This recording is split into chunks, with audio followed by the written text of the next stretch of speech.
If you come across this video, more than likely you recognize that you have a generational curse that runs through your bloodline and your lineage like a YN in the streets. What's even likelier is that you are the pink or black sheep of your family and more spiritually inclined. And what's even likelier is that you are the chosen one to break the generational curse. Congratulations. Let's get into it. Got that tarot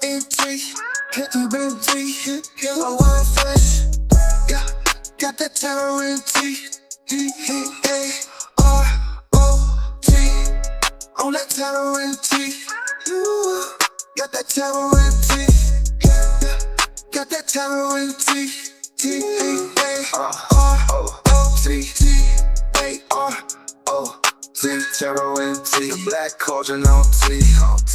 And fresh got the terror for me. They got the tarot with T. They got the stories for me. Share the love, hit that like. Make sure you comment and subscribe. And welcome to the tribe, Tarot and T.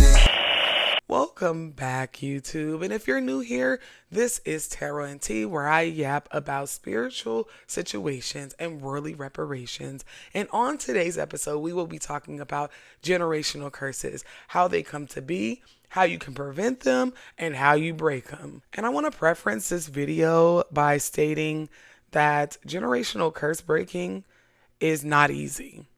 It's not all lighting candles, cutting cords and different things like that. That is a part of it if you practice like that. But it starts with the worldly things like communication and therapy, shadow work.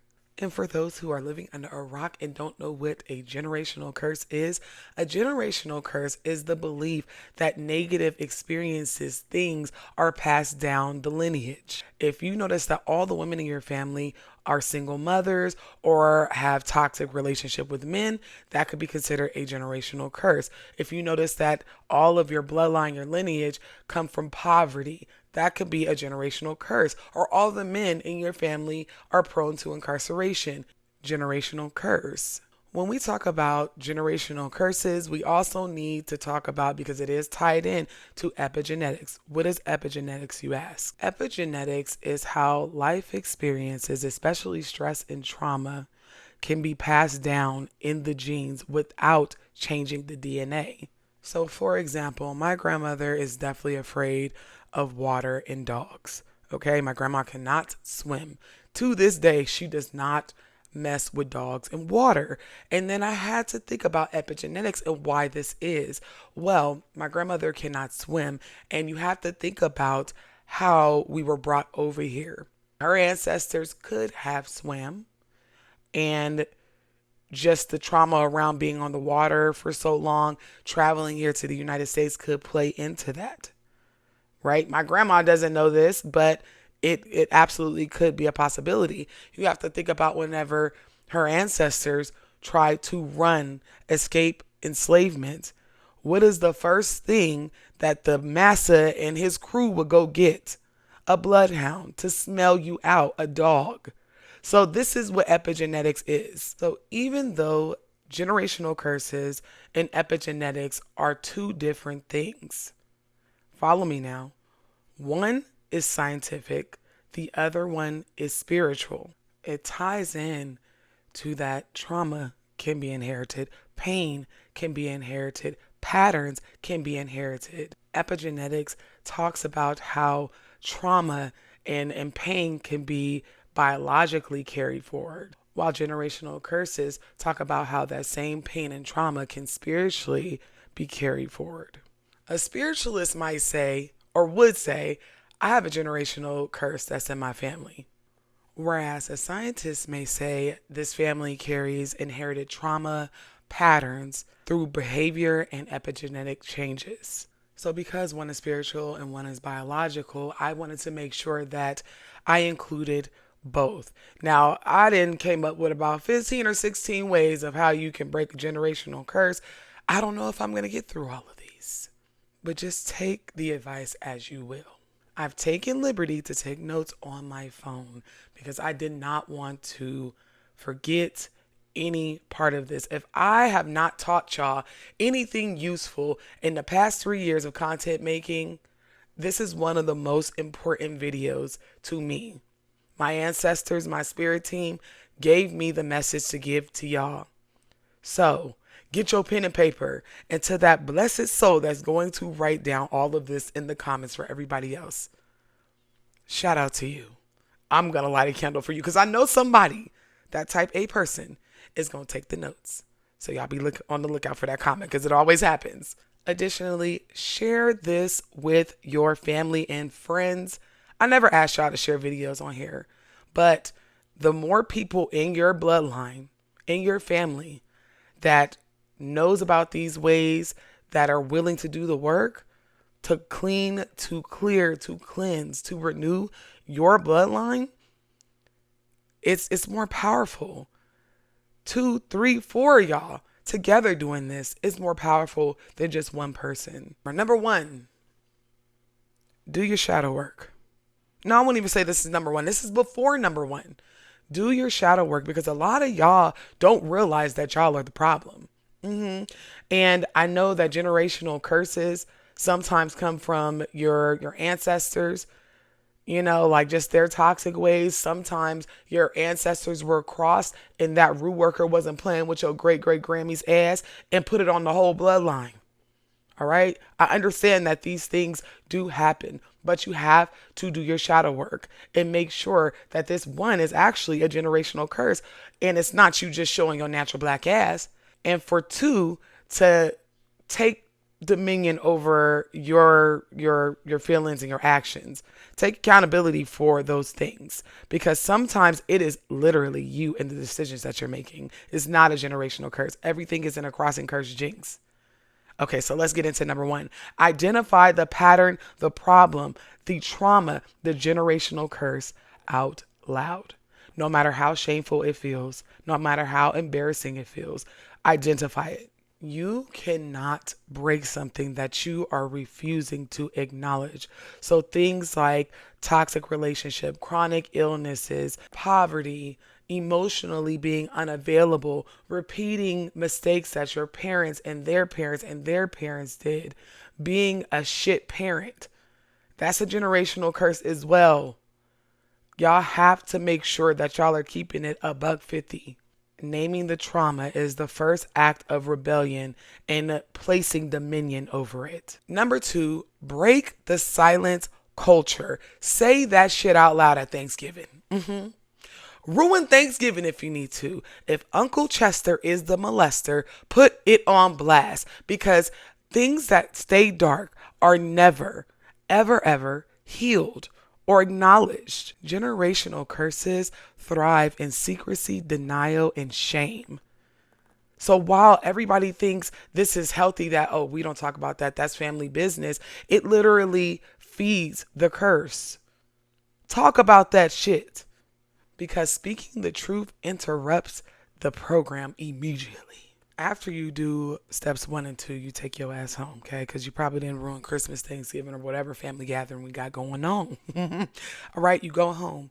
You place a white cloth on your table in front of you, or you can go to your ancestor altar. You get a white candle, dress it with a little road opening oil or some cut and clear. I have my own version of cut and clear on my website called Let Go, and it is to sever ties. Place a glass of water right next to it. Pray Psalms 51 and speak directly to your lineage. Now, if you don't practice any type of Bible magic or hoodoo, you could just start speaking how this no longer is going to be a secret, how your voice matters, how this generational curse no longer has dominion over your bloodline. It ends with me. Any burden that was placed over my bloodline no longer exists. Now, if your generational curse comes in the form of mental illness or whatever the case is, and I'm not saying everybody's mental illness is a generational curse.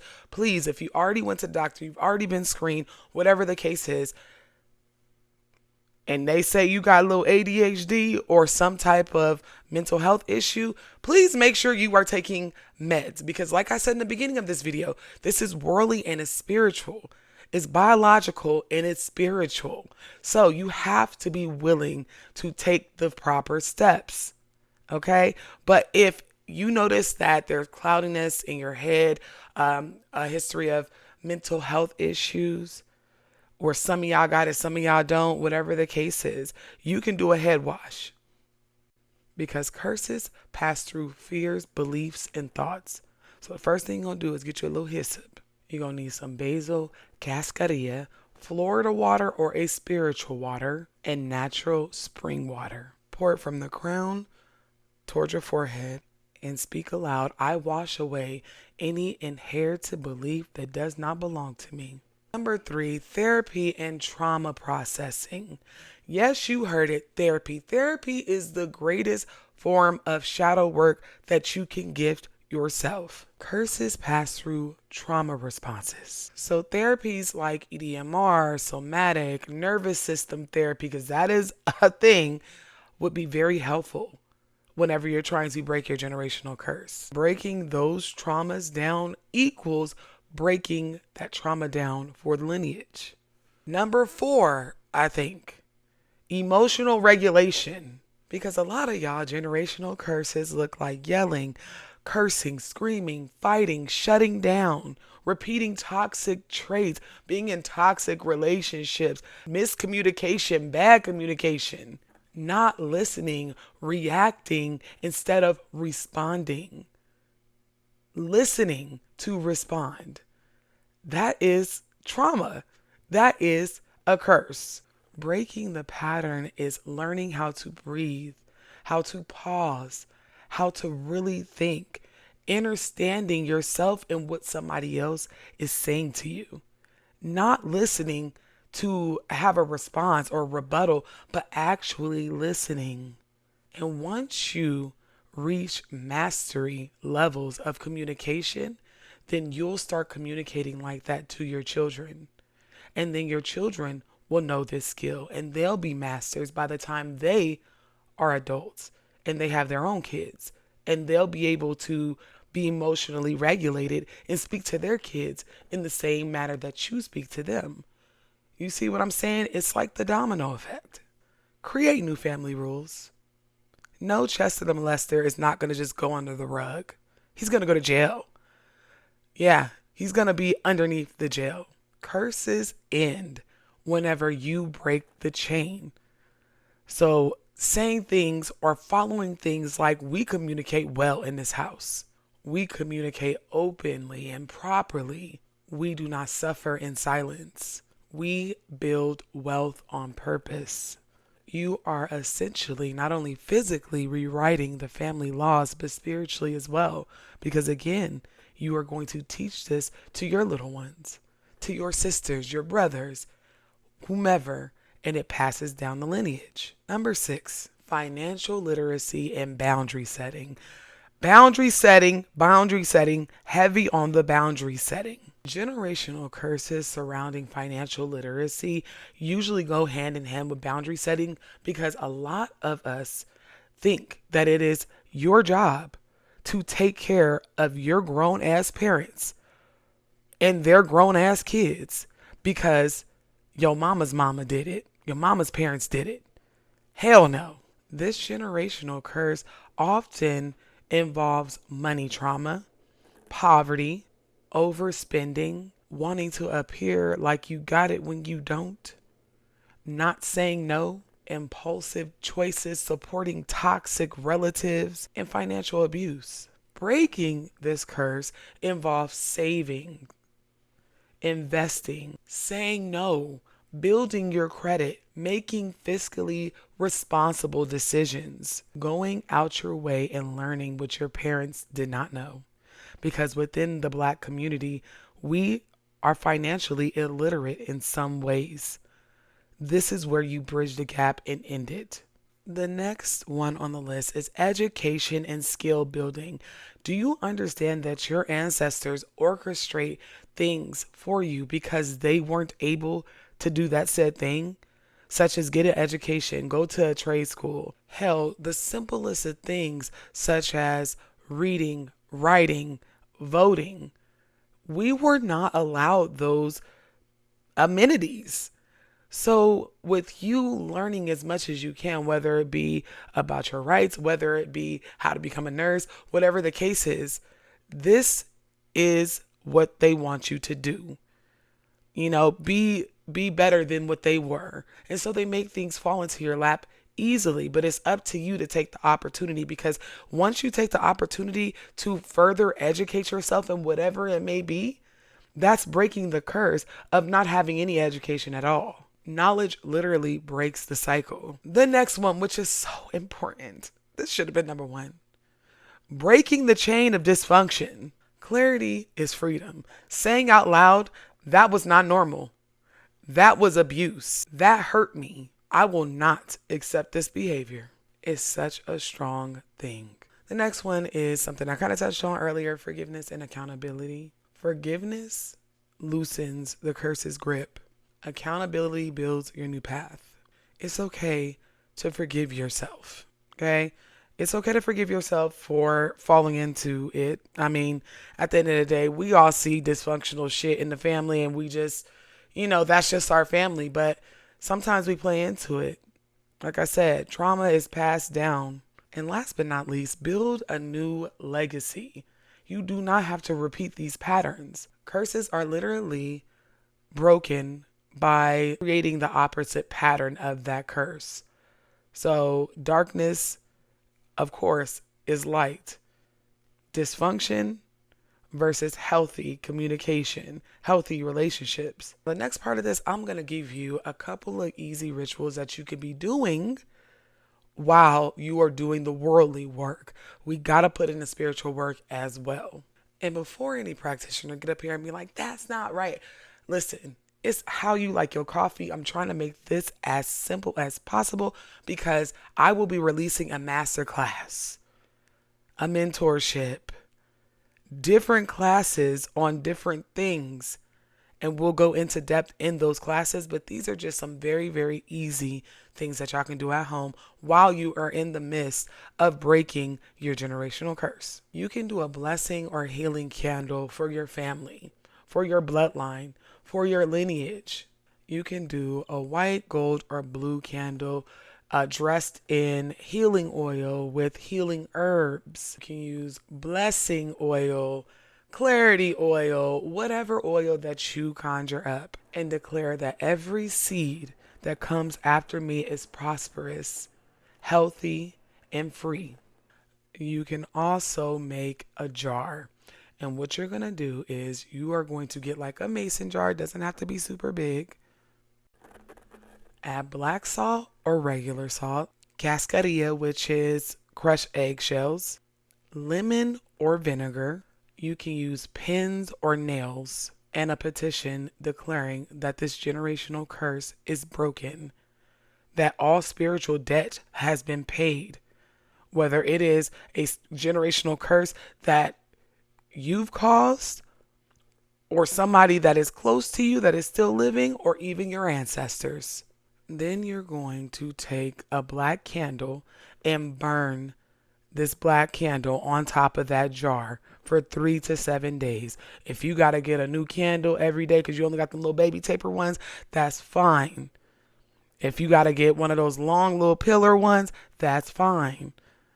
A vigil one, that's fine. You just might have to pour some of that glass like candle wax on it to seal it. Once you do that, dispose of that far away from your house. You can also bury it or dispose of it at a crossroads. Ancestral work. Make sure that you are taking care of your ancestors and working with them as well. Making sure that they understand that you need their help, especially if this curse go way back as far as you can remember, as far as your mammy can remember, your mammy's mammy remember. This is generational. You are going to have to call upon your soldier spirits. Sometimes it is only one person in the ancestor line that has this curse that passed it down to y'all. You need to get the ones that are healthy to help, to assist breaking this generational curse with the ancestor, for the ancestor that it began with. So you need to pray for healing for that said ancestor and the lineage, the bloodline. making sure that they are well fed, making sure you are giving them ancestor money, altar offerings, whatever the case may be. Because that one ancestor started this all, right?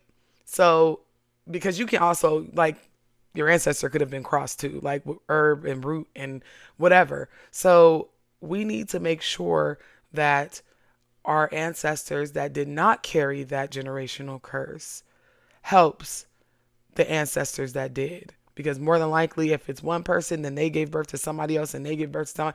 We need the healthy ones. They need to help them get out of this and help us as well. That is all for today, YouTube. And if you are interested in learning more, communing with me, getting help with whatever it is that you're working on, whether it's a root work, a conjure, a spell, if it's tarot, bones, whatever, join my Discord, join my Patreon, because I'm going to be doing some master classes on candle work, generational curse breaking, Hoodoo 101, a master class. This is the type of stuff that we do over on Patreon and also on Discord. So join my Discord. The link will be down below. And until next time, and I do mean this, do good, be good, heal good, and stay safe. I love y'all down.